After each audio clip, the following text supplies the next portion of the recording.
Kwa kusudi la Mungu kuniumba ni ibada. Kati ya kitu Mungu anakifurahia kwa mwamini ni ibada. Sasa unalala kuanzia saa 4, unaamka saa 12 kabisa, mtumishi wa Mungu unasema nina ndoto za kuwa tajiri, utakufa maskini. Nina ndoto za kuwa na huduma. Wewe umelala toka lini? Umelala toka mtoto.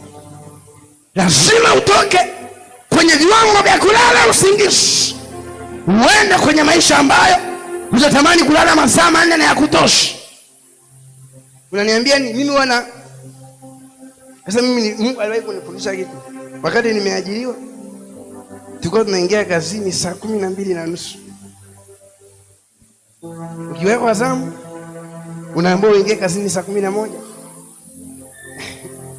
Sasa kwenye kazi bado watu mnaamka. Wewe unaambiwa ufike saa 12 kazini kamili. Unaamka saa 10. Tuje kwenye kuomba sasa.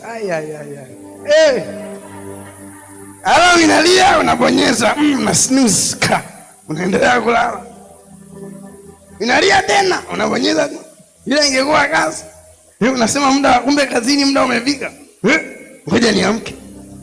Ni dalili ya kwamba moyo wako ni mzito.